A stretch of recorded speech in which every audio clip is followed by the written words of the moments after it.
우리 서로 좀 눈으로 바라보시면서요. 요즘은 컨택을 할 수 없으니까 눈으로 봐시면서 아이 컨택을 하시면 좋을 것 같습니다. 아이 컨택 하시면서 서로에게 보고 싶었습니다. 만나서 반갑습니다. 잘 지내셨습니까? 우리 인사하실까요? 네, 보고 싶었습니다. 네, 좋습니다. 네, 감사합니다.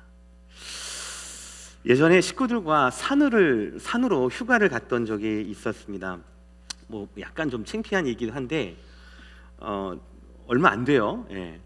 근데 그때 제가 40년 만에 처음으로 은하수라는 거를 제가 보게 됐어요. 밤에. 은하수 아직도 못 보신 분 계십니까? 제가 구경시켜 드릴게요. 은하수라는 것을 보게 됐습니다. 저 너무너무 신기했고 그냥 백과사전에서만 봤었거든요. 은하수라고 하는 거를.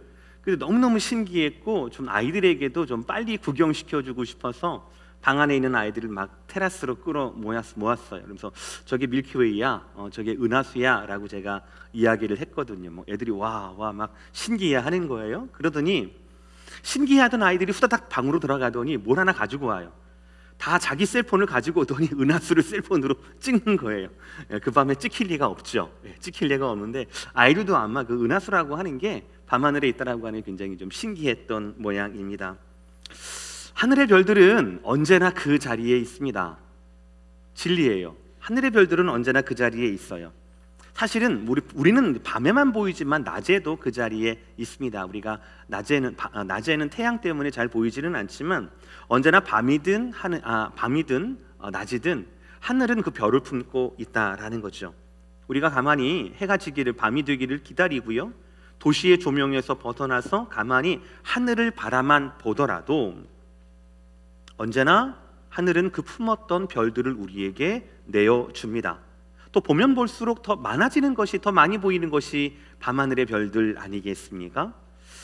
여러분, 지난 대선의 결과가 어떠하듯 또 팬데믹 상황이 언제 끝나듯 상관없습니다. 하나님은 언제나 하나님의 자리에 계실 것이고 하나님께서는 언제나 하나님의 사람들에게, 그 자녀들에게 똑같은 것을 요구하실 것입니다. 바로 하나님을 바라보는 믿음을 요청하실 것입니다. 우리는 길을 잃었을 때 밤하늘을 바라봅니다. 북두칠성을 바라보면서 방향을 잡습니다. 마찬가지예요. 하나님의 백성은 말씀이 빛나는 그 자리에 가면 됩니다. 시끄러운 내 주변의 조명을 끄고 하늘의 하나님 말씀의 빛을 지속적으로 바라보면 처음에는 희미하게 보이던 그 별빛들이 더 많은 무수한 별들로, 별들의 강들을 이루는 것처럼 우리가 우리의 자신의 조명을 끄고 하나님께 집중하면, 하늘을 바라보면 하나님께서는 더 확실한 하나님 아들의 길로 저와 여러분을 인도하실 것입니다. 사랑하는 성도 여러분, 다시 도전하고 다시 초청합니다. 무수한 별들의 강 은하수 보러 갑시다. 지금도 하나님이 하늘에 그 별들의 강을 품고 계십니다. 보려고만 한다면 볼 수 있습니다. 그 수많은 별들 모두가 하나님의 일하심의 증거가 됩니다.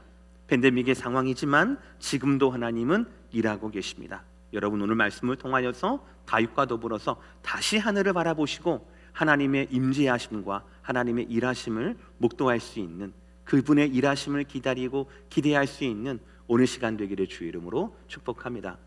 오늘 다윗과 함께 보게 될 말씀의 첫 번째는 바로 뭐냐면 하나님이 열어주실 아침을 기대하자라는 것입니다.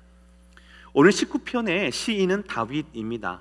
유명한 저술가인 C.S. 루이스는 오늘 시편 19편을 이렇게 얘기하고 있습니다. 시편 가운데 가장 위대한 시이며 세상에서 가장 뛰어난 서정시다라고 극찬을 아끼지 않았습니다. 다윗은 먼저 오늘 자연을 통하여 자연 속에서 일하시는 하나님을 노래하고 있습니다. 우리 오늘 말씀을 읽으실 텐데 좀 천천히, 시를 읽듯이 너무 급하게 읽지 말고 천천히 단어 하나하나를 꼭꼭 씹어 먹으면서 우리 다 함께 말씀을 읽겠습니다. 1절부터 4절까지 저를 따라 같이 읽겠습니다. 시작. 하나님이 하나님의 영광을 선포하고 궁창이 그의 손으로 하신 일을 나타내는도다. 날은 날에게 말하고 밤은 밤에게 지식을 전하니 언어도 없고 말씀도 없으며 들리는 소리도 없으나 그의 소리가 온 땅에 통하고 그의 말씀이 세상 끝까지 이르도다. 하나님이 해를 위하여 하늘에 장막을 베푸셨도다. 아멘. 히브리인들에게 있어서 하늘은 우리가 바라보는 하늘이 아니에요. 우주입니다. 그들에게 있어서 하늘은 헤븐이에요. 그래서 사도 바울이 뭐라고 했습니까? 하늘에 대해서, 우주에 대해서 삼층천이라고 복수를 얘기하지 않습니까? 그것처럼 유대인들에게 있어서 하늘은 우리가 보이는 하늘 너머의 저편 우주까지를 포함하는 거예요. 또 반면 그들에게 있어서 궁창은 스카이입니다. 그러니까 우리가 말하는 하늘인 거예요. 그러니까 하늘이, 즉 우주가 하나님의 영광을 선포하고 우리 눈에 보이지 않은 우주도, 눈에 보이는 하늘도 하나님의 영광과 일하심을 나타낸다라고 선포하고 있어요. 그런데 자세히 보시면 그 자연 자체가, 우주 자체가, 하늘 자체가, 낮과 밤 그 자체가 하나님의 영광을 묘사하는 것이 아니에요.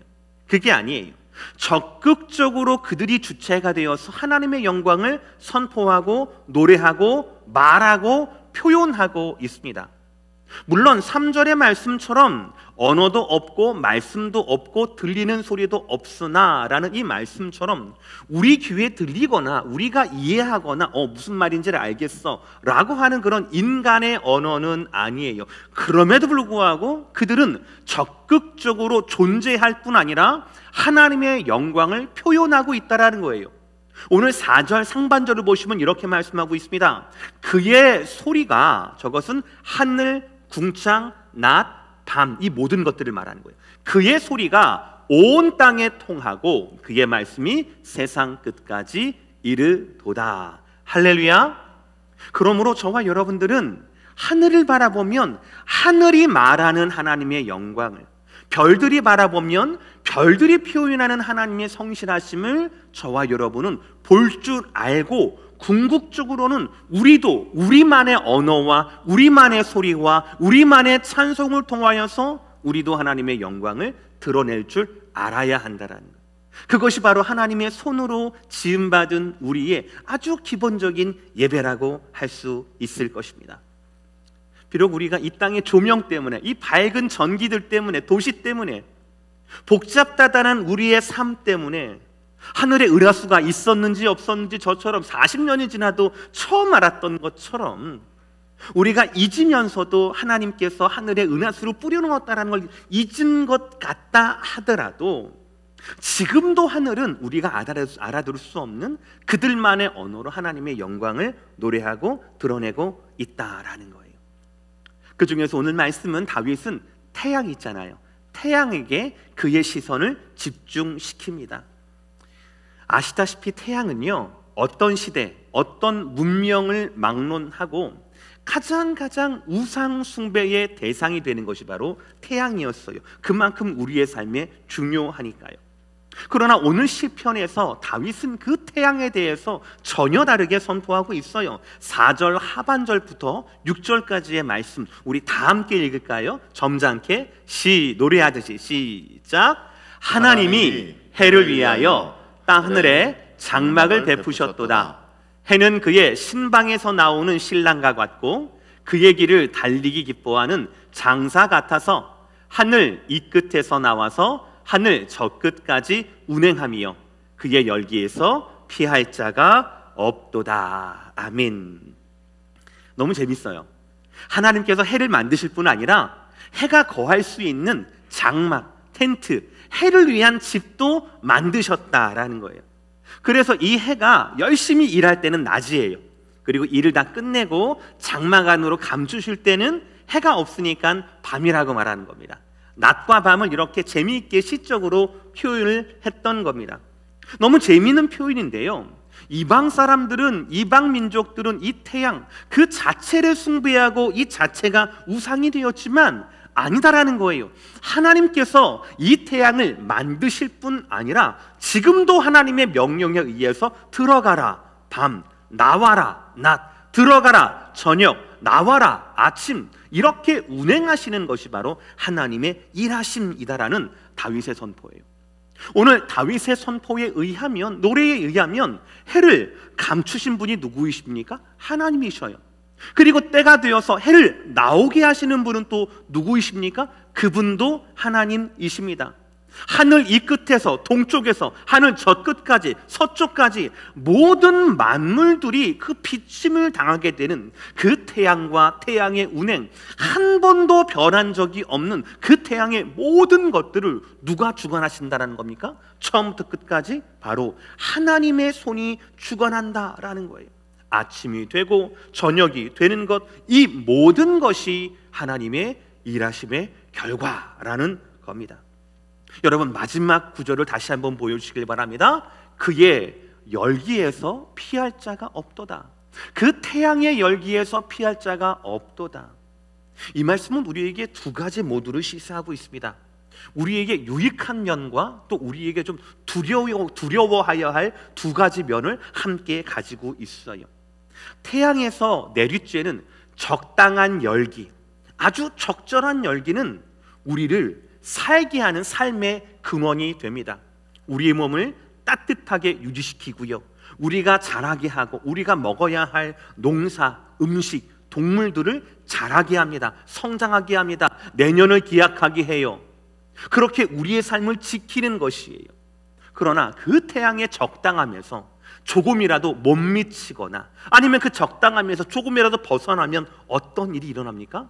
심판이 될 수가 있다라는 거예요. 하나님이 태양을 만드시고 태양을 드러내시고 태양을 나오게 하시고 태양의 온기와 열기를 적당하게 하시는 모든 것이 하나님의 손길인데, 혹 그 열기에서 조금이라도 높으면 가뭄이, 조금이라도 낮으면 기근이 저와 여러분 가운데 임하게 된다라는 것이지요.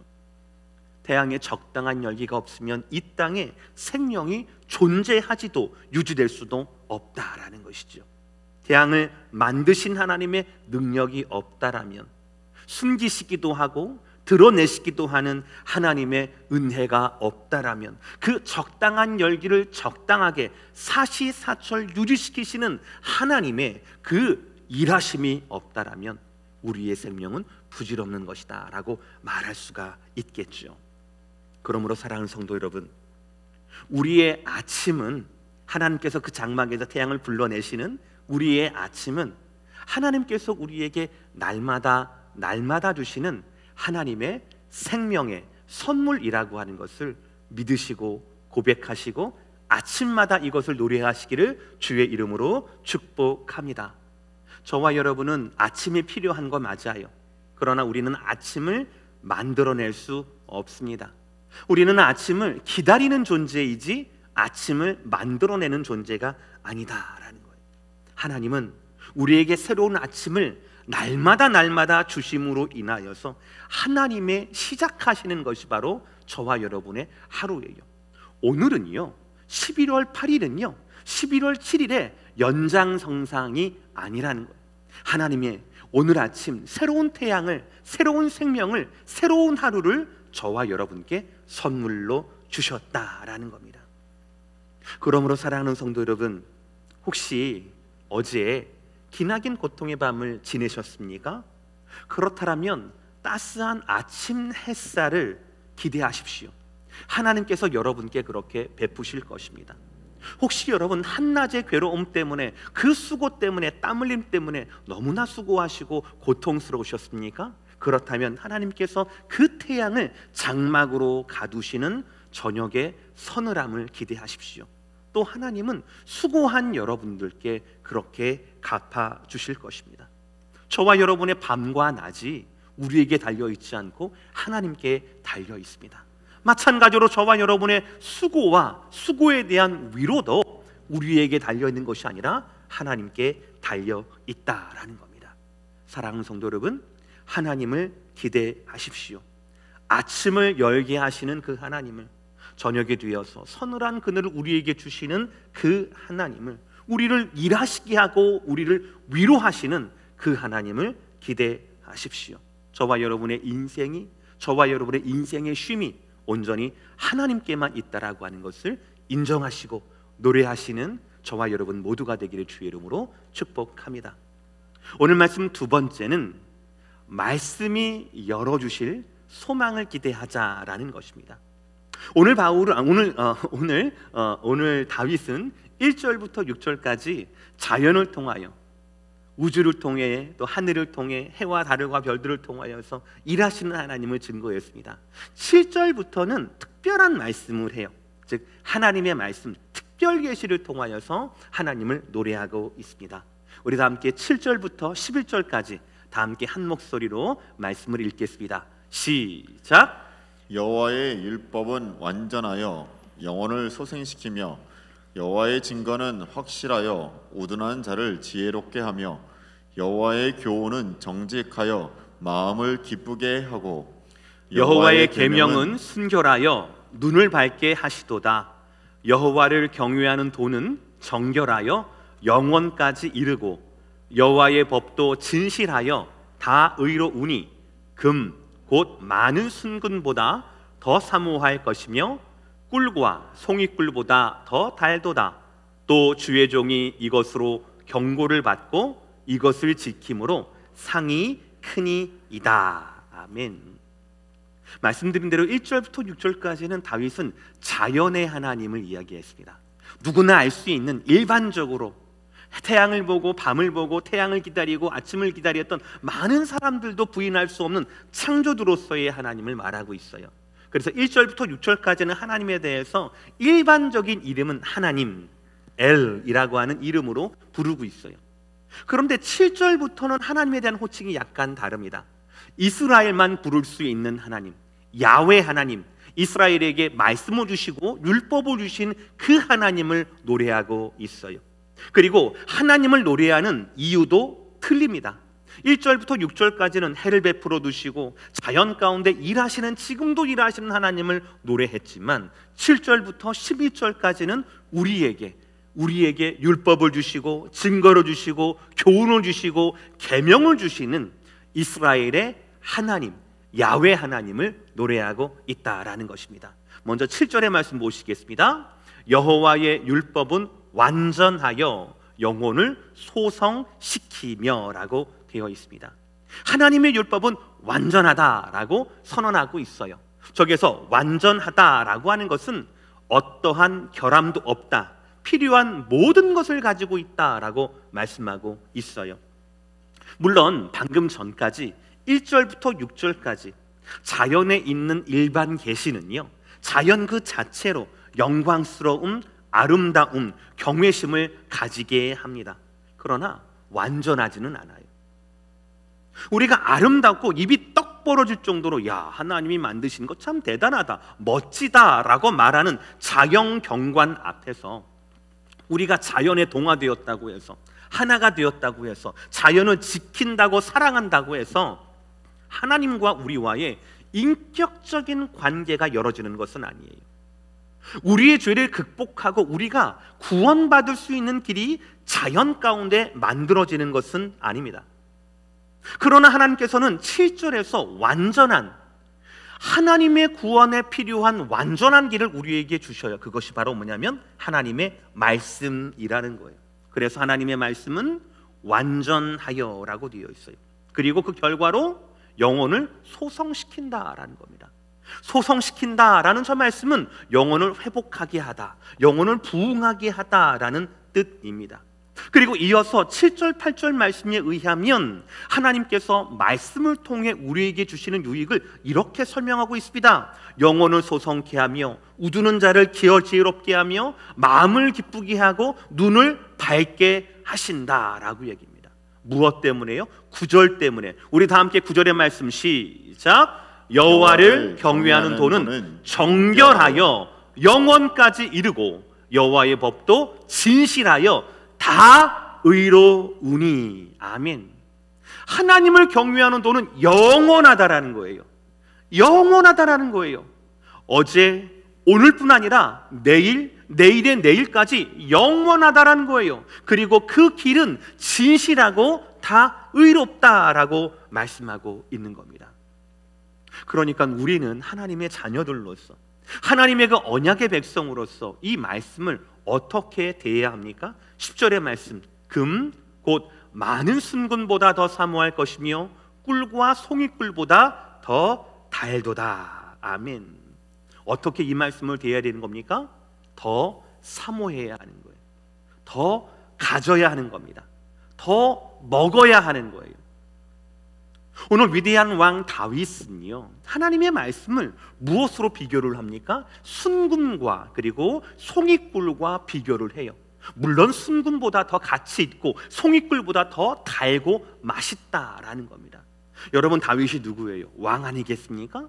그 당시 다윗보다 더 많은 순금을 가진 사람이 있었을까요? 다윗보다 더 많은 맛있는 것을 먹어온 사람이 있었을까요? 다윗이 왜 하나님의 말씀을 순금으로 그리고 송이꿀로 비교를 했겠습니까? 다윗이 경험한 것 중에 가장 가치 있는 것이 순금이었거든요. 말씀을 경험하기 전에. 다윗이 먹어본 것 중에서 가장 맛있고 단 것이, 귀한 것이 바로 송이꿀이었거든요. 말씀을 경험하기 전에. 그런데 다윗은 자기가 경험했던 그 어떤 가치보다 말씀이 더 귀하다라고 하는 것, 자기가 먹어봤던 그 음식 어떤 것보다, 송이꿀보다도 말씀이 더 맛있다라고 하는 것을 체험적으로 오늘 말하고 있다라는 것입니다. 사랑하는 성도 여러분, 여러분이 무엇을 경험하셨습니까? 여러분이 가진 것 중에서 가장 귀한 순금과도 같은 것이 무엇입니까? 여러분이 먹어본 것 중에서 가장 귀하고 또 먹고 싶다라고 하는 그런 음식이 무엇입니까? 그것이 무엇이든지 하나님의 말씀이 순금보다도 귀하다라고 하는 것, 하나님의 말씀이 송이꿀보다도 더 달다라고 하는 것, 그래서 저와 여러분들은 그 귀한 것, 그 맛있는 것을 가지고 또 가지고 먹고 또 먹을 수 있는 말씀에 대한 굶주림이, 말씀에 대한 사모함이 날마다 그치지 않는 저와 여러분 되시기를 주의 이름으로 축복합니다. 말씀을 사모해야 한다라고 하는 하나님 말씀에 대한 첫 번째 자세와 더불어서 우리가 그 말씀을 가짐으로 인하여서 얻는 유익에 대해서 사도 바울, 자꾸 바울이라고 얘기해서 죄송합니다. 우리 다윗은 11절에 이렇게 말씀하고 있습니다. 11절 말씀 우리 다 함께 읽을까요? 시작. 또 주의 종이 이것으로 경고를 받고 이것을 지킴으로 상이 크니이다. 아멘. 여러분, 중요한 것이 있어요. 10절까지는 하나님의 주어였어요. 하나님, 엘, 아니면 야훼, 여호와 하나님. 일반적인 명칭이든 고유 명사이든 하나님이 주어였어요, 여태까지는. 그런데 11절부터는 주어가 달라져요. 어떤 주어입니까? 주의 종이에요. 다윗은 지금 위대한 왕임에도 불구하고 스스로를 하나님 앞에서 주님의 종이라고 이야기를 하고 있습니다. 그러면서 주의 종이 하나님 말씀 앞에 하나님 말씀을 가지면서 소극적으로, 또 하나님 말씀을 지키면서 적극적으로 어떤 유익을 얻고 있는가를 지금 진술하고 있는 거예요. 먼저 소극적으로 주의 종이 이것으로 경고를 받고라는 거예요. 내가 하나님 말씀이 있으면, 내가 하나님 말씀을 가지고 있으면 이 말씀 자체가 나를 죄에서 멀리 떨어지게 한다는 거예요. 이 말씀 자체가 경계가 되는 거예요. 경고가 되는 겁니다. 어이구, 저거는 가면 안 되는구나 라고 하면서 말씀이 우리의 길라잡이가 될 수 있다라는 거죠. 그래서 우리가 죄에서, 죄로 말미암아, 위험으로 말미암아, 유혹으로 말미암아 흔들리지 않고 이 땅 가운데 하나님의 사람으로 살아갈 수가 있다라는 거죠. 적극적으로는 뭡니까? 이것을 지킴으로, 맨 마지막 뭐가 크다고요? 상이 크니이다. 이 말씀을 적극적으로 가질 뿐만 아니라 적극적으로 지키는 사람들에게는 무엇이 있다라는 말씀이냐? 상이 크다라는 겁니다. 분명하게 얘기하고 있어요, 여러분들. 상이 있다가 아닙니다. 상이 크다라는 거예요. There is great이라고 있어요. great reward라고 되어 있어요. 하나님의 보상이, 아주 위대하고 큰 하나님의 보상이 있다라는 거예요. 주의 종으로서 하나님의 말씀을 가지고 경고를 삼을 뿐만 아니라 하나님의 말씀을 지키는 자들에게는, 적극적으로 하나님의 말씀대로 사는 자들에게는 하나님의 큰 복음과 상이 있다라는 선언이 되는 겁니다. 사랑하는 성도 여러분, 그러므로 하나님께서 열어주시는 아침을 우리가 기대하는 것처럼 하나님 말씀이 주시는 소망, 그 말씀해 주시는 소망을 기대하시기를 축복합니다. 오늘 하나님의 말씀은 완전하다라고 했습니다. 우리의 영혼을 소성시킨다라고 했습니다. 또 우리를 바른 길로 인도할 뿐 아니라 그 말씀을 지키는 자들에게 큰 상을 베푸신다라고 말씀하셨어요. 하나님의 말씀이 우리를 비추는 한, 우리가 하나님의 말씀을 향하는 한, 저와 여러분의 인생에는 어둠이 없습니다. 저와 여러분의 인생에는 밤이 없습니다. 저와 인생에는 추위가 없습니다. 여러분 기대하십시오. 하나님의 완전한 말씀이 여러분의 삶에 소망을 가져다 주실 것입니다.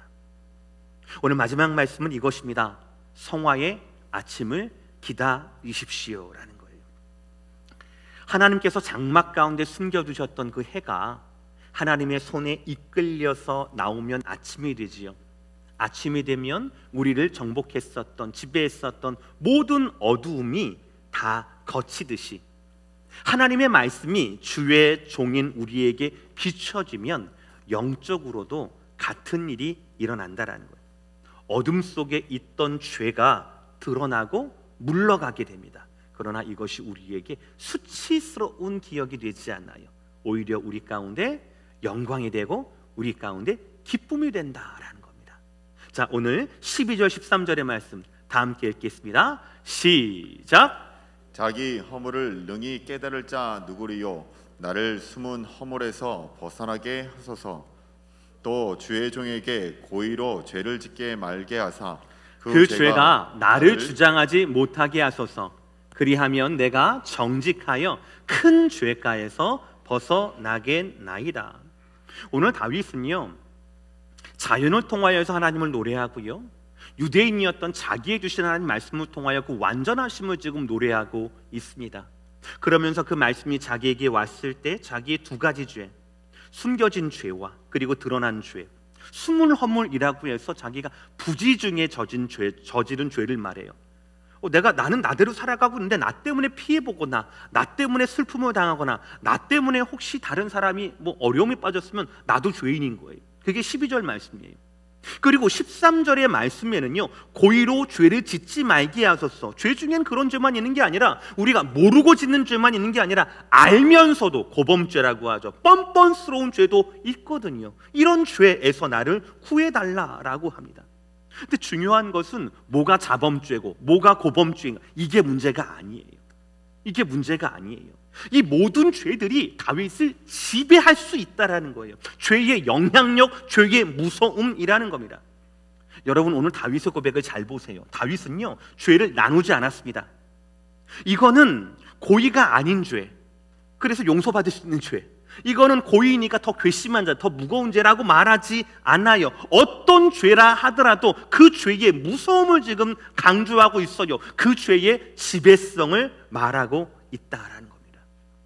하늘을 보면서 하나님의 영광을 노래하고요, 별들을 보면서 하나님의 일하심을 말하고요, 여호와의 율법이 완전해서 우리 영혼을 소성시킨다라고 말했던 그 고백의 주인공, 주님의 종이라고 말했던 이 다윗조차도 자기가 모르고 저지르는 죄, 자기가 알면서도 저지르는 죄가 자기를 지배할 수 있다라고 지금 고백하고 있는 거예요. 그러니 저와 여러분, 어느 인생이 나는 죄와 상관없어 라고 말할 수 있는 인생이 어디 있겠습니까? 무지는 변명이 될 수 없다라는 말이 있습니다. 무지는 변명이 될 수가 없습니다. 교통사고를 냈어요.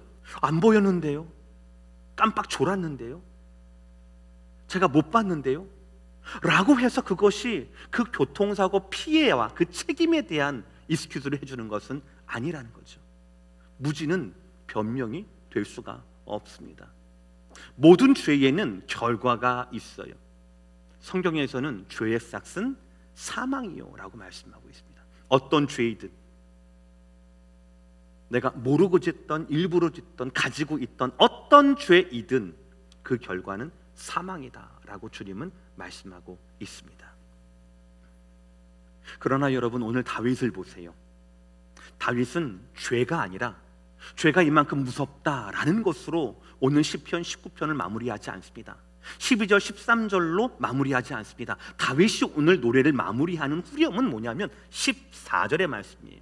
우리 다 함께 14절의 말씀 큰 소리로 한번 읽겠습니다. 시작. 나의 반석이시요 나의 구속자이신 여호와여, 내 입의 말과 마음의 묵상이 주님 앞에 앞에 연락되기를 원하나이다. 할렐루야. 우리 다시 한번 읽어보겠습니다. 시작. 나의 반석이시요 나의 구속자이신 여호와여, 내 입의 말과 마음의 묵상이 주님 앞에 연락되기를 원하나이다. 아멘. 다윗은 이미 경험했어요.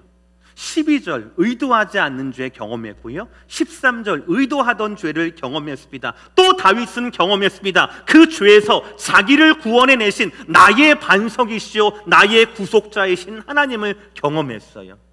아까 전에 하나님이 완전하신 율법을, 그 귀한 율법을 순금보다, 그리고 또 뭐였죠? 아까 송이꿀보다 더 귀하고 맛있다라고 했잖아요. 경험했으니까 할 수 있는 말이에요. 오늘 시편 19편도 다윗이 경험했으니까 하나님을 반석이라고, 하나님을 구속자라고 노래하는 것 아니겠습니까?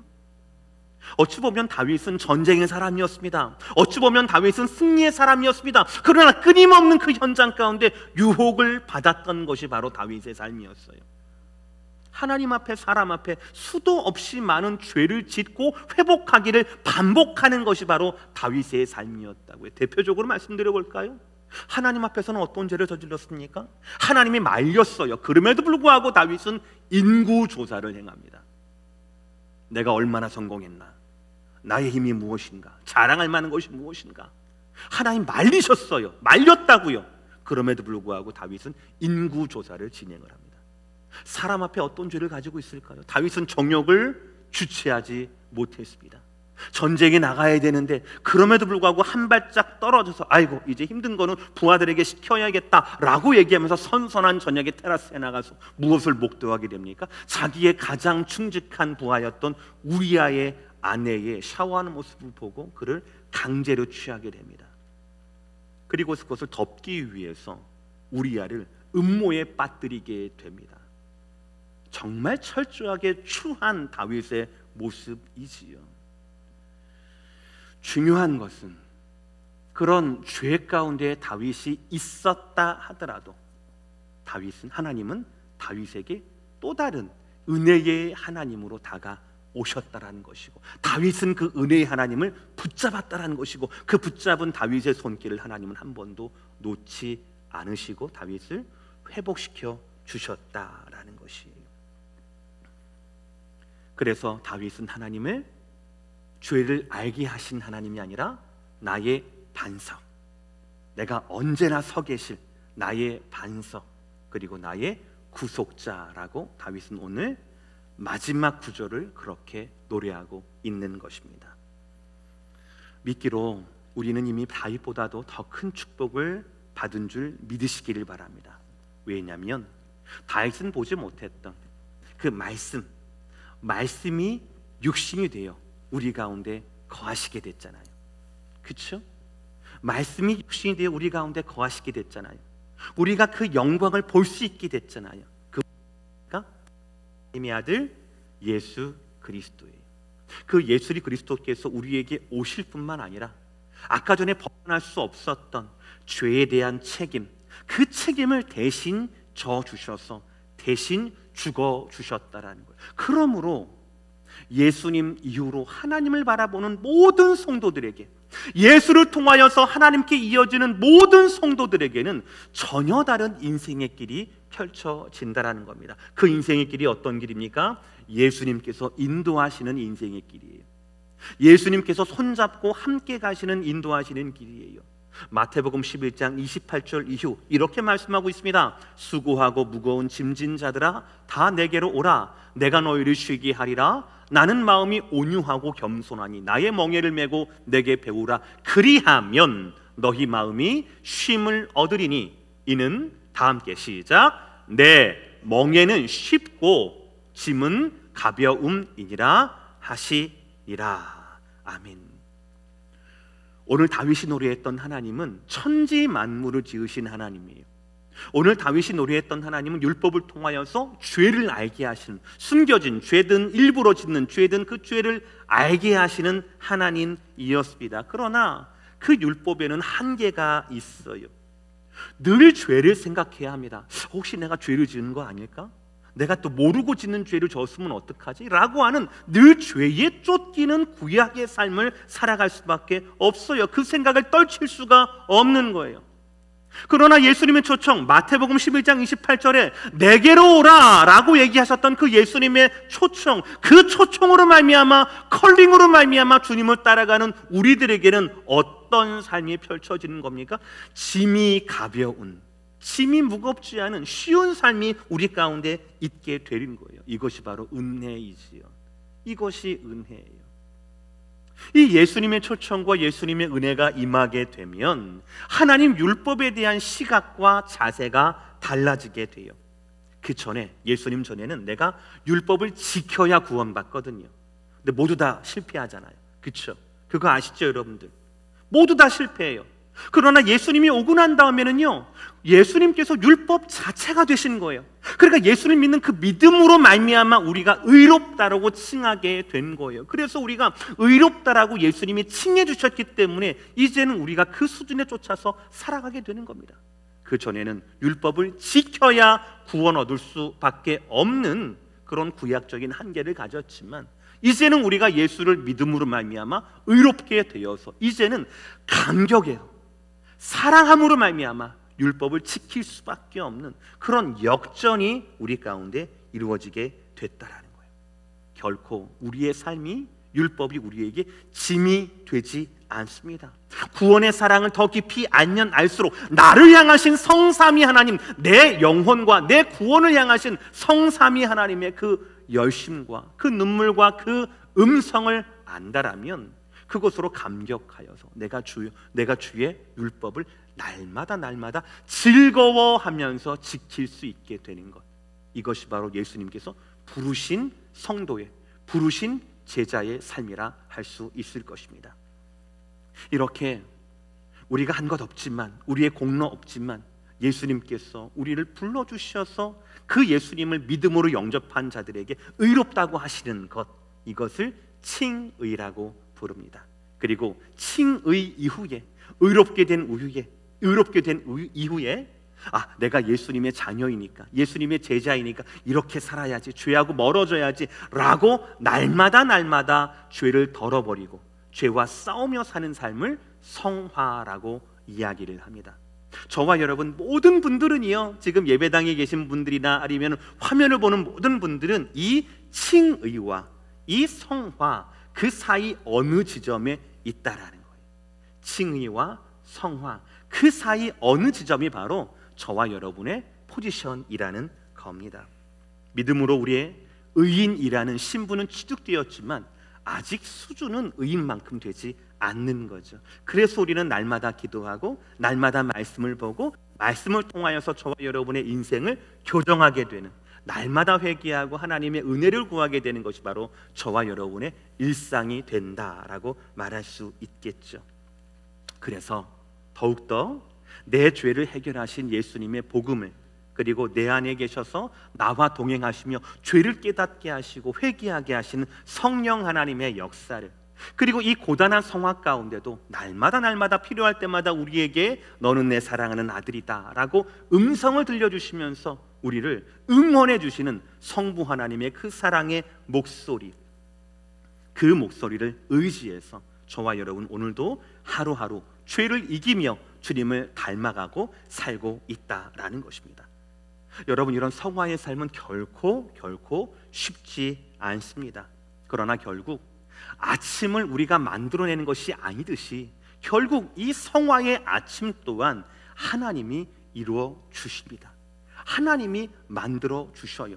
내일 아침이 되면, 밤이 지나고 새벽이 되고 아침이 되면 다시 동이 터서 또 다른 아침이 시작되는 것을 우리가 믿고 그 아침을 기다리듯이 우리가 주님 안에서, 성삼위 하나님 안에서 우리를 결국 거룩하게 하시고 저와 여러분을 결국 성화하게 하실 그 성화의 아침을 기대하며 기다리는 것이 바로 여러분이 오늘 예배하는 이유가 될 것입니다. 오늘 말씀 마무리할게요. 사랑하는 성도 여러분, 결코 우리는 아침을 만들어낼 수 없습니다. 아침은 만들어내는 것이 아니라 주어지는 것이기 때문입니다. 그러나 길고 어둡고 고통스러운 그 밤을 인내로서 말씀으로서 붙잡고 견딘 자들에게는요, 아침은 자연스럽게 주어지지 않습니다. 그 사람들에게 아침은 기쁨을 동반한 아침이 될 것입니다. 여러분, 우리가 이 길고 긴 밤을 팬데믹이라고 부르든 재정의 문제라고 부르든 건강의 문제라고 부르든 아니면 지금 우리가 겪고 있는 사회적인 문화적인 갈등과 혼란스러움이라고 부르든 어찌든 이 밤에 우리에게 필요한 것은 하나님께서 우리에게 아침을 주실 것이라고 하는, 위로를 주실 것이라고 하는, 새 힘을 주실 것이라고 하는, 성화의 아침을, 완전함을 주실 것이라고 하는 하나님에 대한 믿음이며 인내일 것입니다. 여러분, 눈을 들어 다시 하늘을 보십시오. 그 자리에는 하나님께서 태초부터 박아두셨고 지금까지 일하고 계시는, 지금도 하나님의 명령에 순종하는 해와 달과 별들이 있습니다. 성실하게 하나님의 일하심을 드러내고 있다라는 겁니다. 그러므로 여러분, 하나님이 열어주실 아침을 기대하십시오. 그 아침은 반드시 옵니다. 또한 여러분, 하나님의 특별 계시인 말씀이 열어주실 여러분 소망을 기대하십시오. 이 말씀은 정금보다 송이꿀보다 더 귀하고 맛있다라고 이야기합니다. 그 말씀을 더욱더 사모하십시오. 그렇다면 여러분, 어떤 숨겨진 허물이든 드러난 죄이든 그 죄에서 여러분들을 지키고 더 큰 상급으로 여러분들을 인도하실 것입니다. 그러면 결국 우리의 수많은 유혹과 죄 가운데 있는 이 세상의 삶 가운데서도 우리 입술의 고백과 마음의 묵상이 하나님 앞에 기쁨의 대상이 될 수 있다라는 겁니다. 육신이 되신 말씀, 예수님의 속죄의 은혜가 우리를 그렇게 변화시킬 것이에요. 우리 모두는 그 과정, 날마다 변화되는, 거룩해지는 성화가 완성되는, 성화의 완성의 그 아침을 하나님의 은혜 가운데 기다릴 수 있게 될 것입니다. 사랑하는 성도 여러분, 조금 더 힘을 내시고 힘들 때마다 하늘의 하나님을 바라보실 수 있는, 또 위로를 받을 수 있는 우리 모두가 되시기를 주의 이름으로 축복합니다. 기도하시겠습니다.